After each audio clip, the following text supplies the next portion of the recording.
దేవతలకు బ్రహ్మ విద్యాధికారం ఉన్నదా? ఇది చాలా గొప్పదైనటువంటి ప్రశ్న. చూడండి, మనెవరికి ఇంతవరకు అసలు ఇటువంటి ప్రశ్న రాలా. మానవులంతా బ్రహ్మ విద్యను నేర్చుకుంటూ ఉన్నారు, ఆ బ్రహ్మ విద్య కోసం తాపత్రయపడుతూ ఉన్నారు.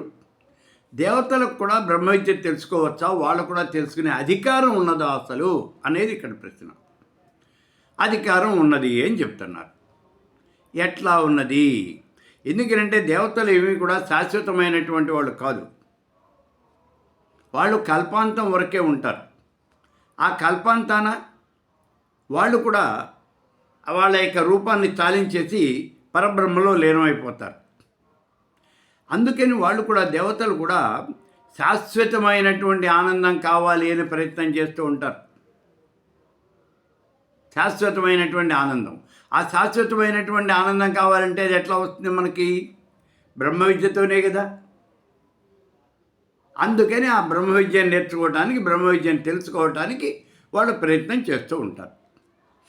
ఇక్కడ ప్రయత్నం చేస్తూ ఉంటారా ఎలాగ మనకి అని అంటే, ఒకసారి బ్రహ్మదేవుడు ఆత్మకి చావు లేదు, ఆత్మకి సుఖము దుఃఖము అనేవి లేవు అని ఒక చిన్న ప్రకటన చేశాడు. ఈ ప్రకటన విన్నటువంటి దేవతలు, రాక్షసులు అంతా కూడా ఈ ఆత్మని గురించి, అంటే ఆ పరమేశ్వర స్వరూపాన్ని గురించి, బ్రహ్మాన్ని గురించి తెలుసుకోవాలి అనుకున్నారు. అయితే ఇంతమంది ఆయన దగ్గరికి వెళ్ళలేరు కాబట్టి దేవతల తరఫున దేవతల రాజైనటువంటి ఇంద్రుడు, రాక్షసుల తరఫున రాక్షసుల రాజైనటువంటి విరోచనుడు, వీళ్ళిద్దరినీ పంపించారు. సరే, వాళ్ళిద్దరినీ బ్రహ్మదేవుడు అనేక రకాలుగా పరీక్షలు చేశాడు. వాళ్ళకి చివరికి బ్రహ్మ విద్యను బోధించాడు. బ్రహ్మ విద్యను బోధించడం ఏం చెప్పాడు? మీ కళ్ళల్లో కనిపిస్తూ ఉన్నటువంటి రూపం ఏదైతే ఉన్నదో అదే ఆత్మ అని చెప్పాడు. ఈ కళ్ళల్లో ఏం కనిపిస్తోంది, కనుపాపలో ఏం కనిపిస్తోంది మనకు ఎలా తెలుస్తుంది? వెళ్ళి కొలంలో మీ మొహాలు చూసుకోండి అయ్యా అన్నాడు. కొలంలో మొహాలు చూసుకున్నారు, వీళ్ళ రూపమే కనిపించింది. దాంతో విరోచనుడు వెళ్ళిపోయి రాక్షసులకు అందరికీ కూడా దేహమే ఆత్మ అని ప్రచారం చేశాడు. చూడండి, ఇక్కడ విరోచనుడు రాక్షసులకు అందరికీ కూడా దేహమే ఆత్మ అని ప్రచారం చేశాడు.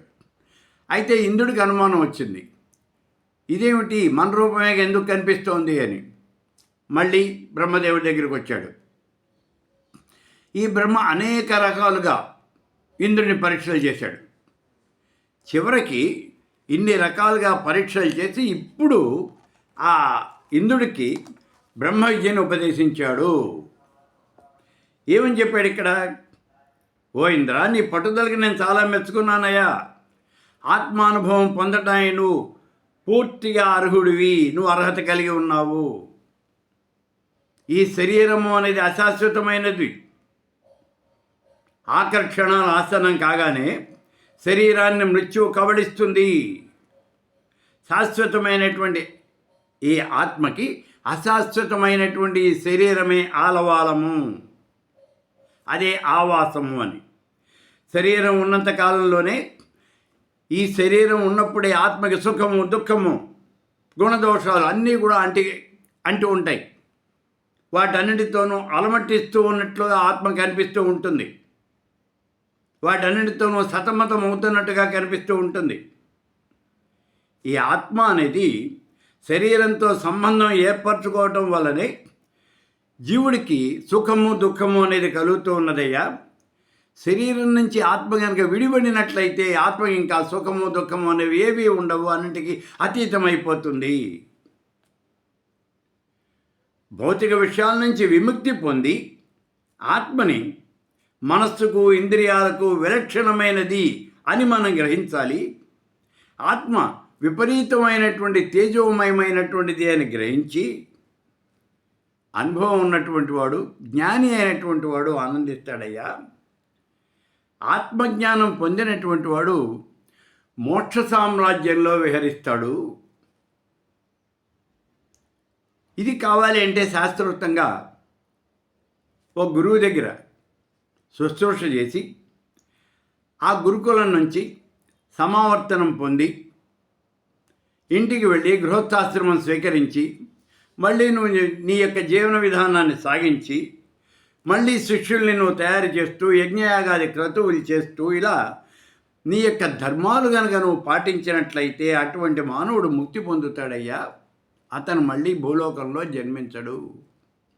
కాబట్టి ఇంద్ర, ఈ రకంగా ఆత్మని గురించి తెలుసుకోవటము అని చెప్పేసి బ్రహ్మ విద్యను ఉపదేశం చేస్తాడు బ్రహ్మదేవుడు ఇంద్రుడికి. కాబట్టి ఇక్కడ మనకేం తెలుస్తోంది? ఇంద్రుడికి సాక్షాత్తు బ్రహ్మదేవుడే బ్రహ్మ విద్యను ఉపదేశించాడు. కాబట్టి దేవతలందరికీ కూడా బ్రహ్మ విద్యను తెలుసుకునేటటువంటి అధికారం ఉన్నది. దేవతలకి బ్రహ్మ విద్యాధికారం ఉన్నది.